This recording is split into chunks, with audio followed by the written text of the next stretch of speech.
Well, I mentioned to you last week, and I'm going to remind you by showing you the same slide that I showed you last week, that the 14th century is a century that I'm calling the shaking of papal authority. It had been pretty well shaken already.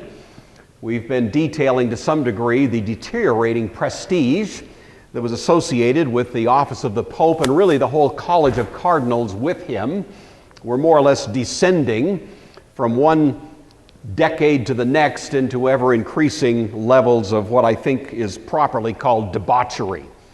And again, I'm using that term realizing it may be construed as being overly hostile to the Catholic Church, but I'm getting this language from Catholic historians. So I just want to make it clear that fair-minded Catholic historians have readily acknowledged that this was a dark, dark chapter in the history of the papacy.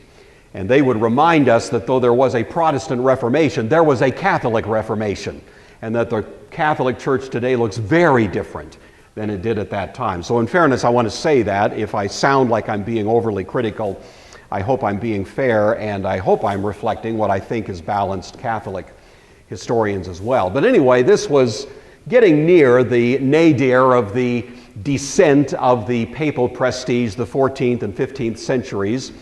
There had, of course, been, up until this time, as we were mentioning last week, a sense in which the papacy drew together. It was the centering power of European culture. In a time of fragmentation and decentralization, in many ways it was the Pope who was the centerpiece of that which seemed to call things into a kind of unity in spite of the fragmentation otherwise there. But there were these two events in the 14th century that shook things up.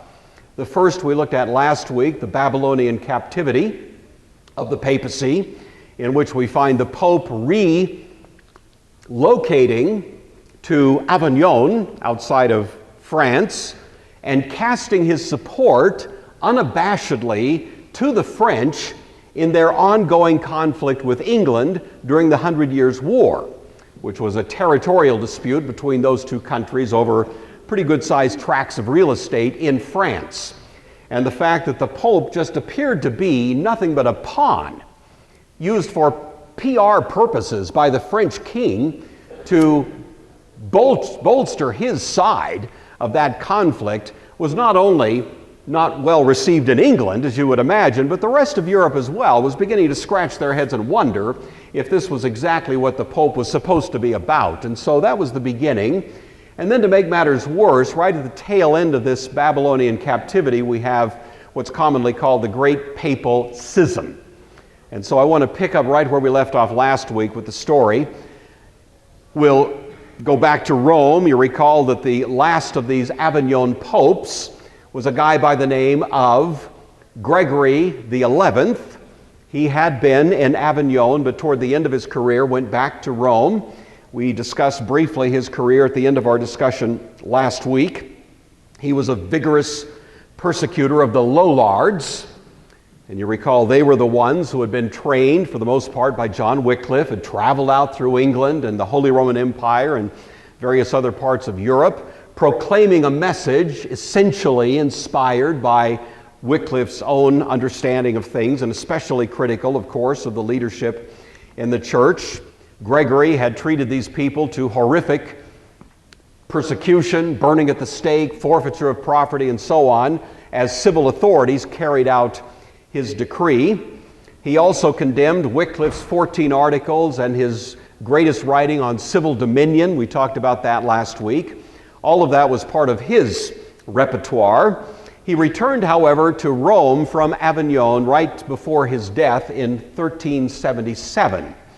And died then the following year in 1378. So that was his career, and the one thing we noticed was that he did come back to Rome. On his death, we have the election of a guy named Urban VI, who rules for about 10 years. The circumstances of his election were somewhat doubtful, as the cardinals were meeting there in the conclave in which they were evaluating and thinking and sort of contemplating the election of the next pope and so on. Right in the middle of their deliberations, a mob off the streets of Rome came bursting into their room, threatening in a very credible way violence against these cardinals if they didn't elect an Italian pope. They'd had it with these French popes.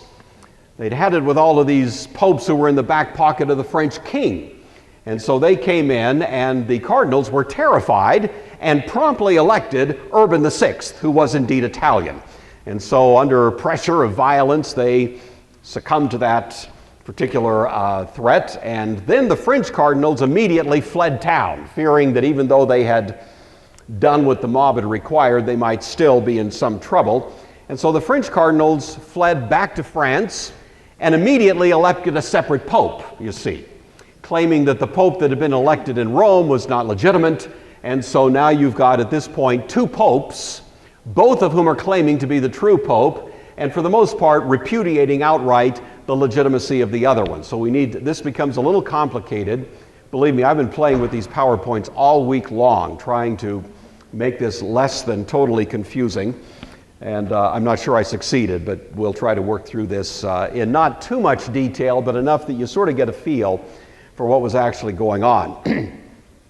Well, this guy, Urban VI, interestingly, was kind of a firebrand himself, and appears to have been a person who himself had some deep concern about the moral decay of the leadership in the church among the cardinals and even of the papacy, and he immediately began preaching against the cardinals, the very ones that had elected him, but especially the French cardinals, talking about how they especially had sold themselves out to immoral lives that were just completely beneath the dignity of those who should be in these positions of leadership in the church.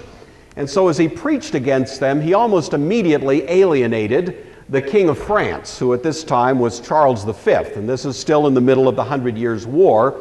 And so the French king himself was very much in favor of this new pope that was going to be elected in France. But Urban also preached against the cardinals in Italy. He didn't feel like they were much better, and so he more or less isolated himself and precipitated a fair amount of violence there, even in Italy. And so his own position was somewhat embattled and, as I say, isolated, as even in the local situation, he was embroiled in various conflicts and so on. So his was not a very pretty situation. He was the pope, but he was fairly lonely and didn't have a lot of support during the years that he was ruling. All right, well, back at the ranch in France, we have the French cardinals now who in the same year, 1378, elected Clement.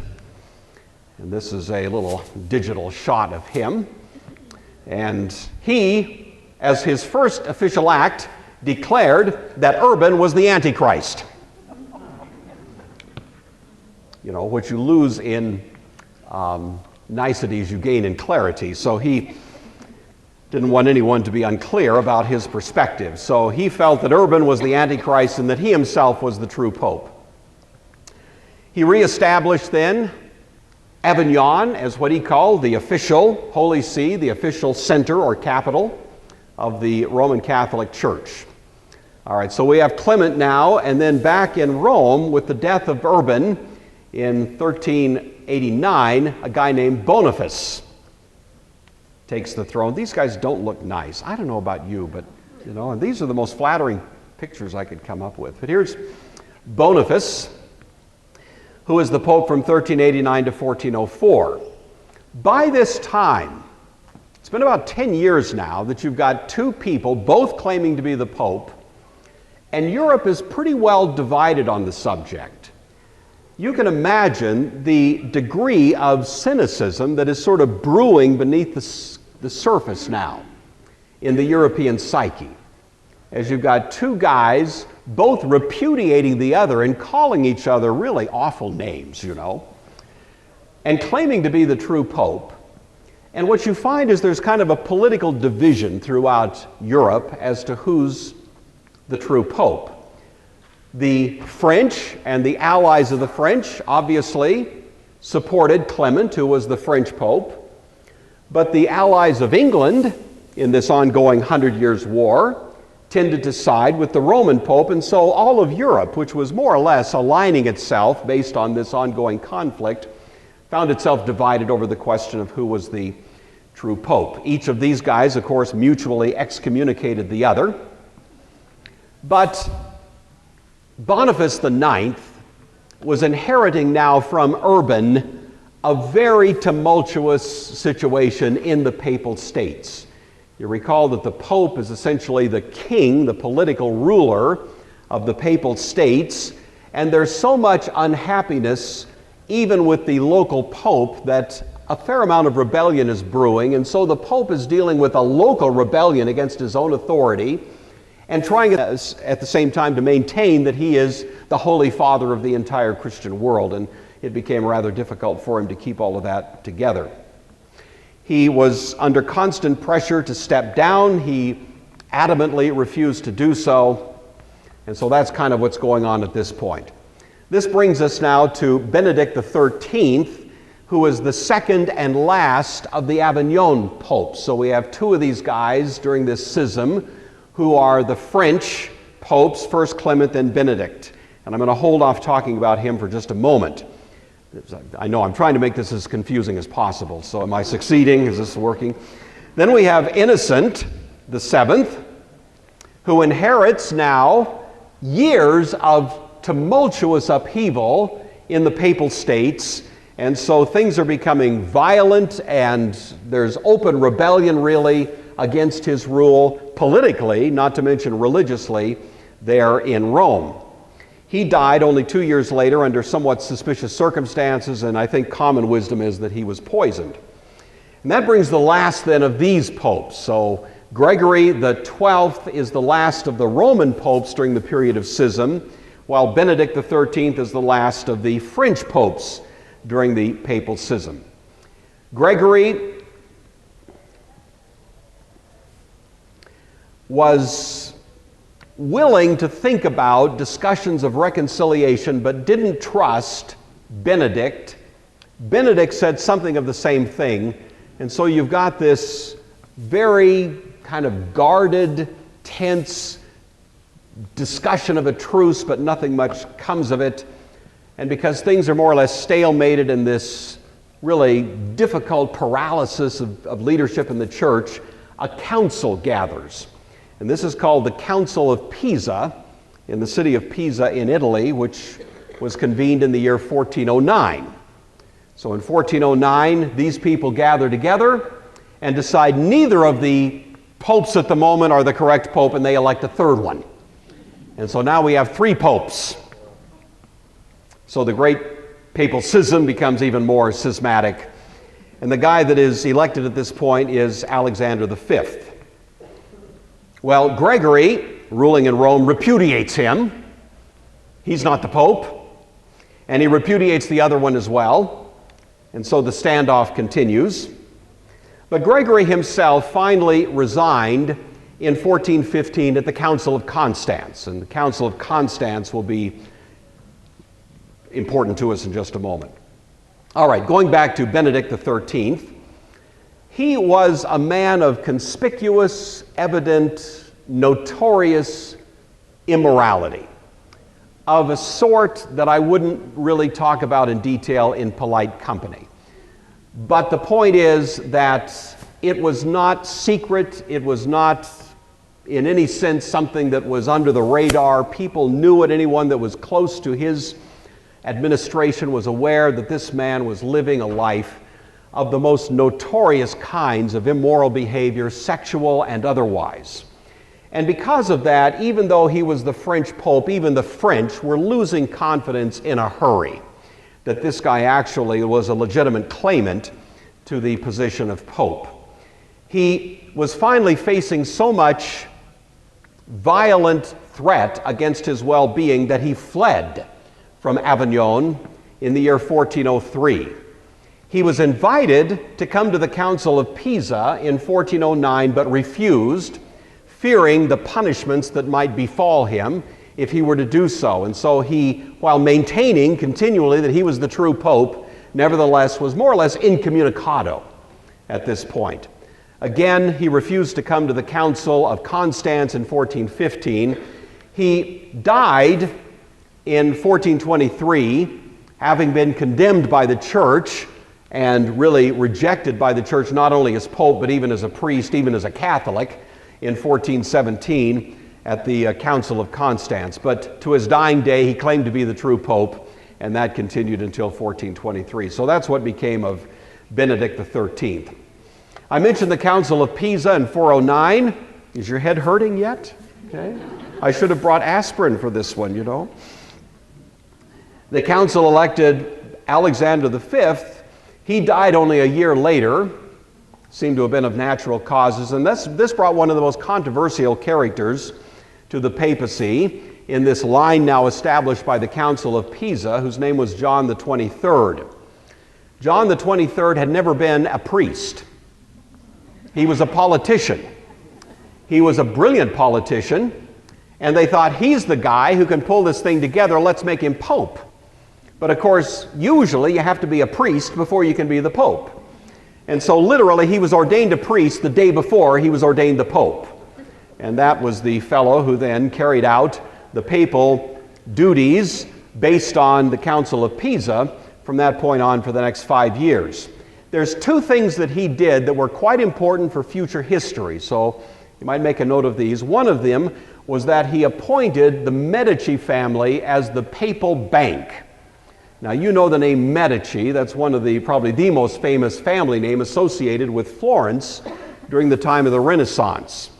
In the late period of the Crusades, there were several families, especially in Italy, that had acquired a fair amount of wealth by becoming bankers and extending credit to those who were engaged in trade with the East, doors that had opened during the Crusades.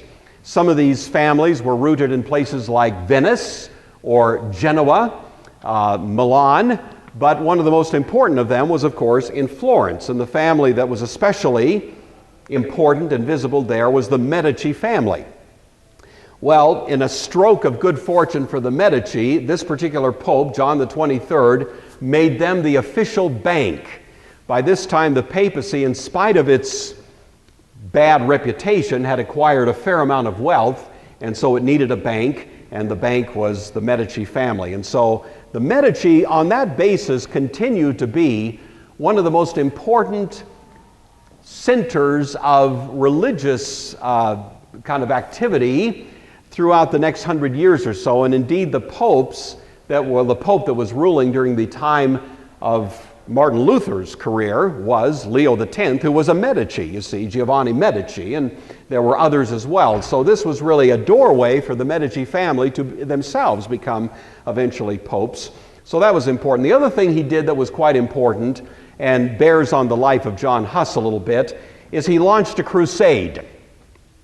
I know you thought the Crusades were over, but in fact there were various crusades that took place sporadically in the later years. This was one of the most notorious.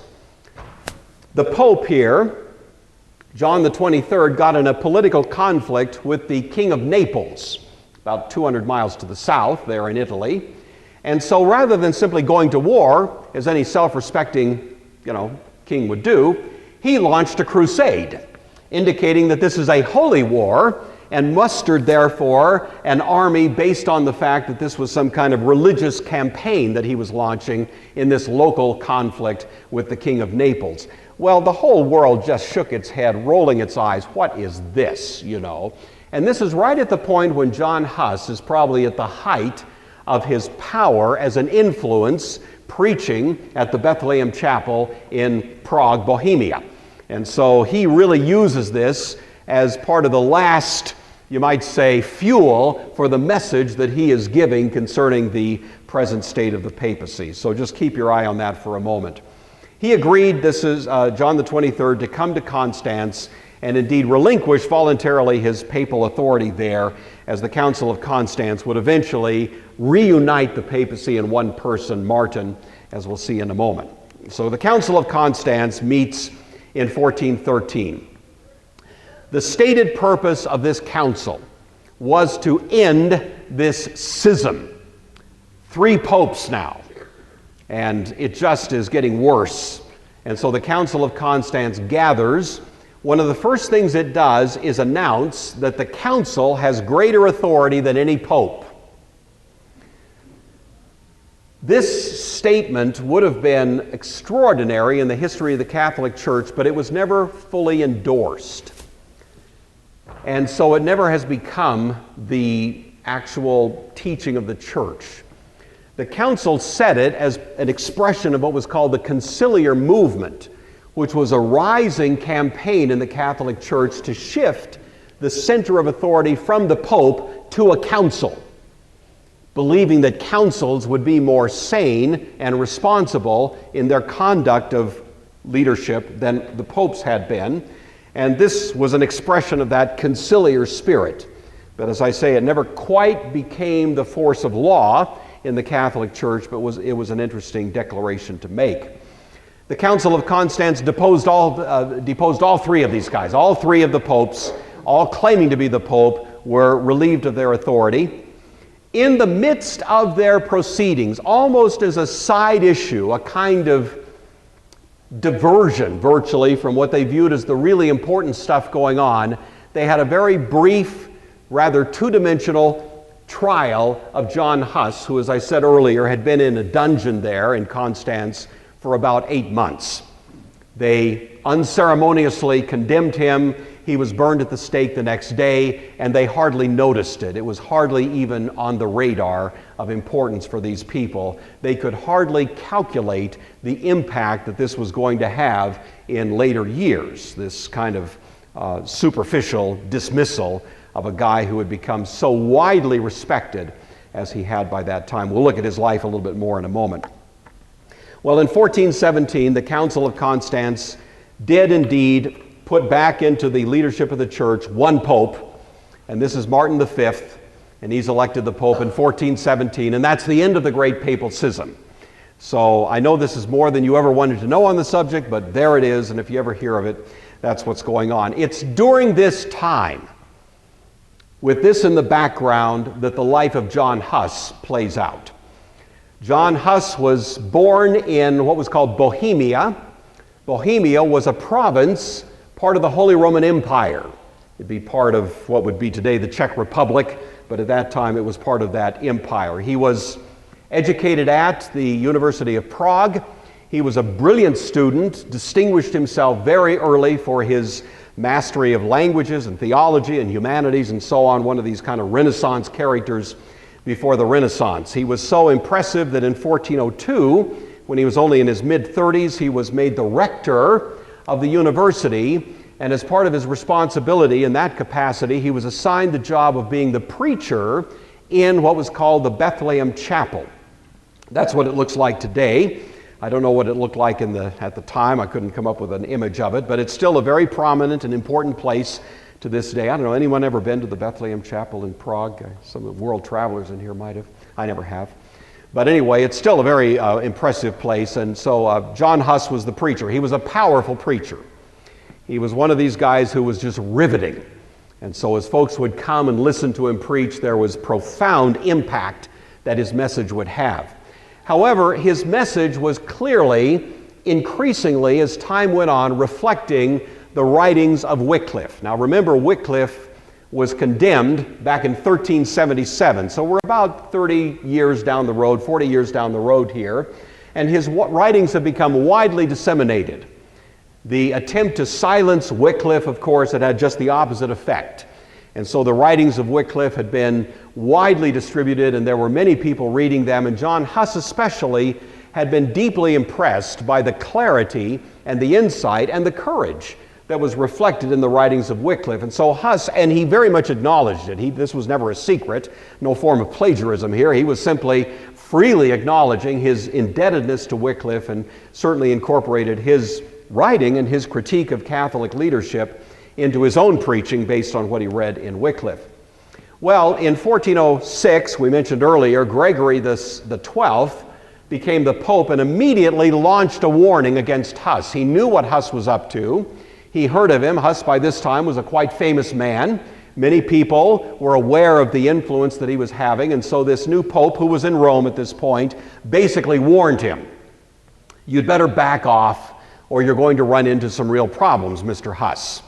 And so John Huss declared on his own behalf, and many of the faculty at the University of Prague joined him in saying, we're not so sure, man, that you're the real pope, you know.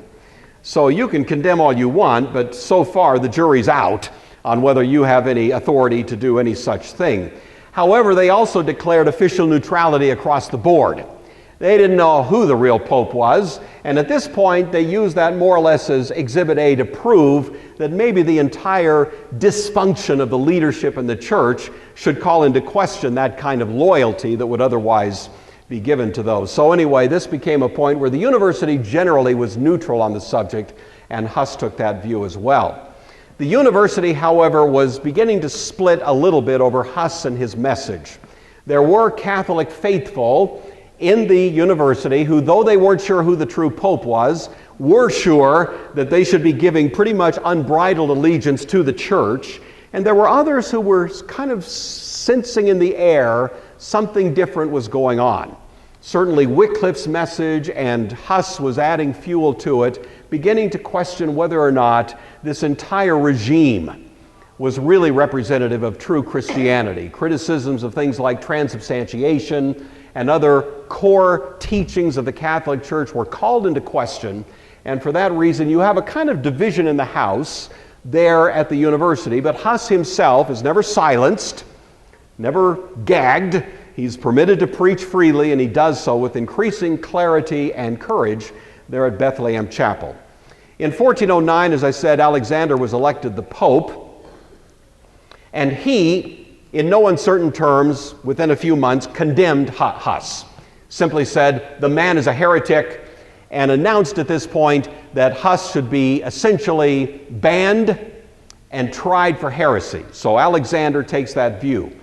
It may very well have been that there would have been some action along those lines, except for the fact that the Holy Roman Emperor at the time was a man named Sigismund. And Sigismund liked John Huss. It's interesting how sometimes these reformers are able to get some traction because they have political protection. Martin Luther, all of his career, was protected by Duke Frederick, Elector of Saxony, as you may recall. In a similar kind of way here, Huss is protected by Sigismund, the Holy Roman Emperor. But the Holy Roman Emperor, as much as he liked John Huss, was still a politician and is always kind of hedging his bets and not quite as stern or as strong a spine as we might have hoped. But anyway, for the time being, Huss is fairly safe, and he continues to preach, and indeed the fact that he's condemned as a heretic actually at this point gives him further fuel to preach even more courageously than he had. Well, John the 23rd, as I mentioned, in about the year 1412, declares a crusade against Naples, a holy war against Naples. And that does just knock everybody back on their heels. To invoke the name of the Crusades now for what amounted to a local squabble over a few kind of incidental differences between the two did seem pretty over the top. And that was what gave John Huss the fire, you might say, to really just launch a full-on frontal assault, a diatribe, if you will, against the papal authority in general, against Catholic teaching in general, and this whole kind of regime then came within the crosshairs of his powerful preaching, and many, many people were touched by it, and you might almost have thought that the Reformation might begin right here. He was indeed a pre-Reformation reformer, and in the providence of God, it certainly could have been the case that he would have turned out being the Martin Luther, but circumstances went otherwise. So Huss preached against that crusade. He preached powerfully, citing Wycliffe and others, even going clear back to the church fathers in support of the position that he was arguing for. He published in 1413 a work that was called De Ecclesia, which was clearly relying on Wycliffe, and he frankly acknowledged it. There was no plagiarizing. Really, it was just an updating of the work that Wycliffe had done.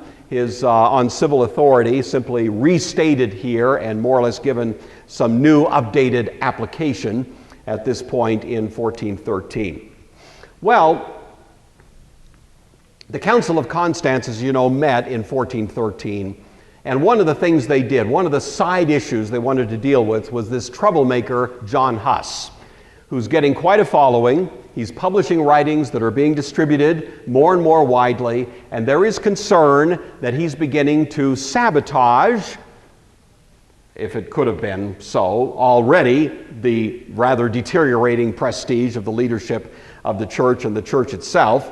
And so, the Council of Constance commanded that John Huss come to Constance to stand trial for heresy charges, be given an opportunity to defend himself, and on that basis, his case would be disposed of. John Huss said, yeah, in your dreams. You know, he knew that if he went to Constance, the chances of him surviving were 0, and that this would be simply a suicide mission. And while he was courageous and willing to do whatever he thought God was calling him to do, he wasn't so sure that to just simply kind of willy-nilly run into the lion's den in this sense was quite the thing to do. So he declined, and there were no teeth at this point to enforce it, because Sigismund was still supporting John Huss and basically giving him protection. So John Huss kind of thumbed his nose at the Council of Constance and said that he wasn't going to do that.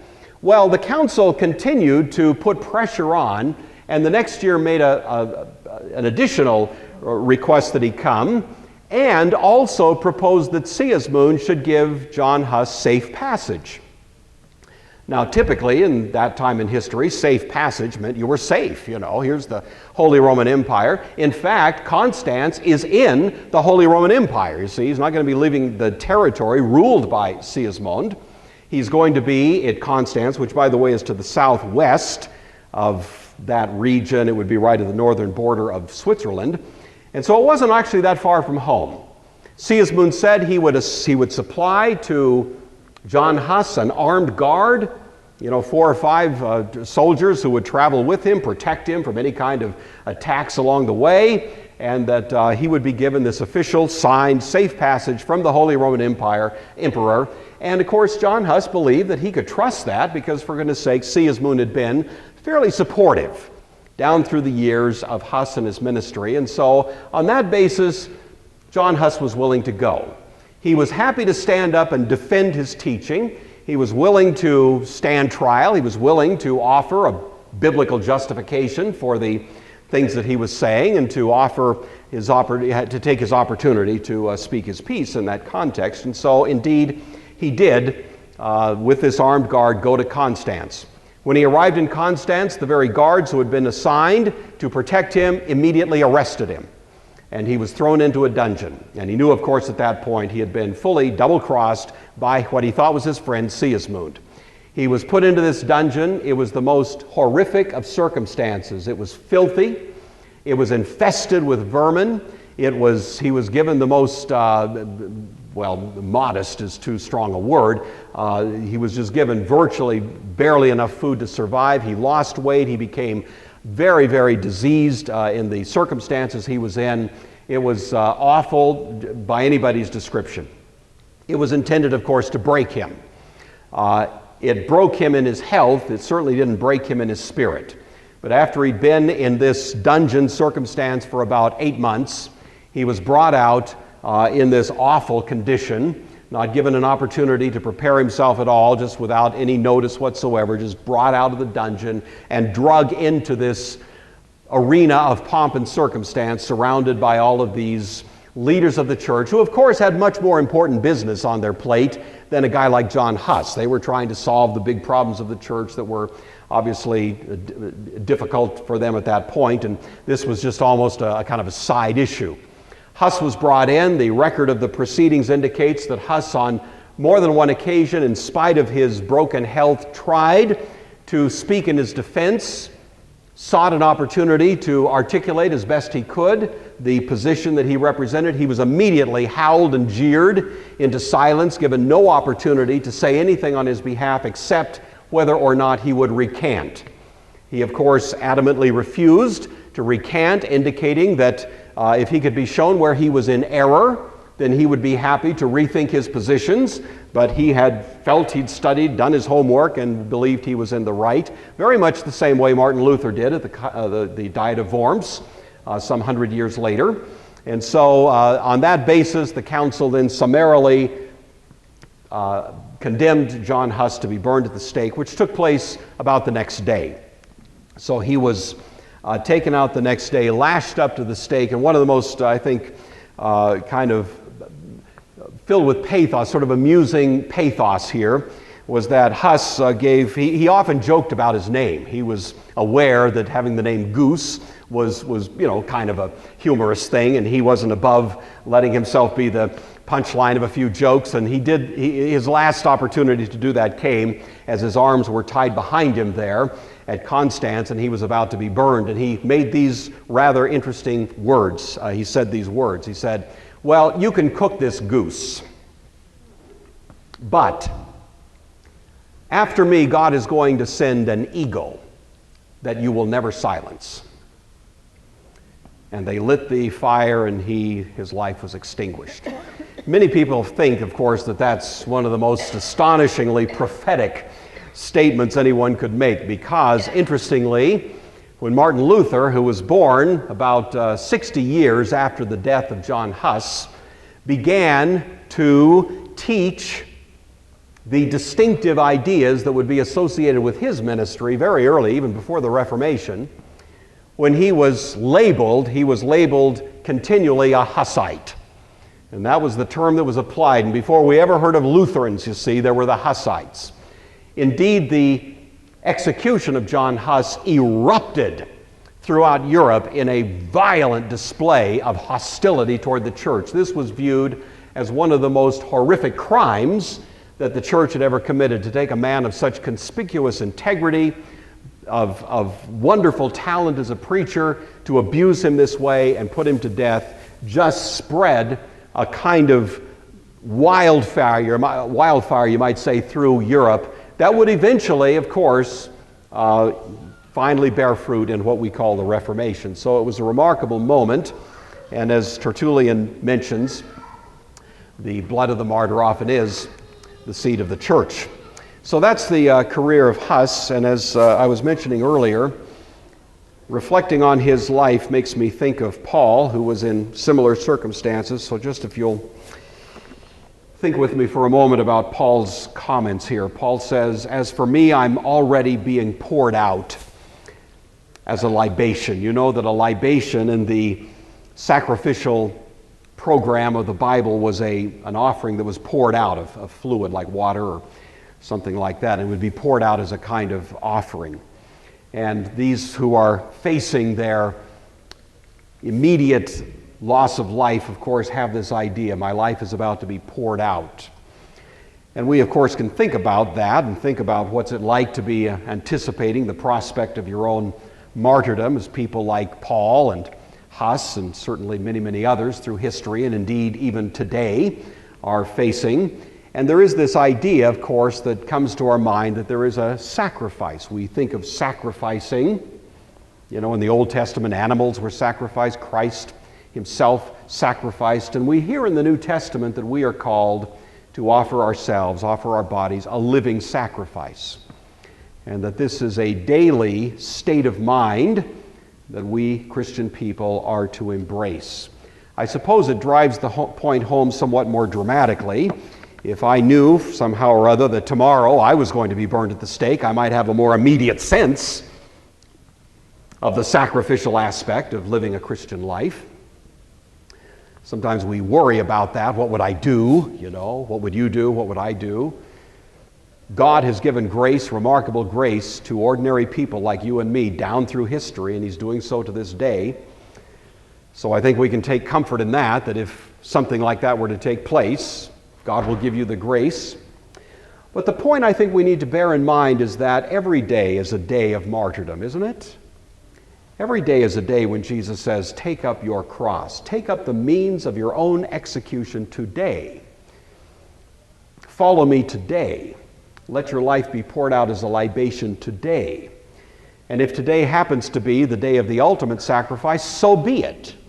If not, then it's still a day in which I am in a state of mind that would be appropriate to letting my life be poured out as a living sacrifice. John Huss, of course, had lived that way for a long time. He knew every sermon he preached was signing his own death warrant one of these days. but in fact he was willing to stand by this great message that he believed was the truth of God, even if it meant putting his life at risk. And there is something of that that I think is very much at the heart of true and legitimate Christianity, is it not? And that every one of us can anticipate each day a day of being a libation poured out. As Huss, as Luther lived his life, as so many other Christian people have, so can we.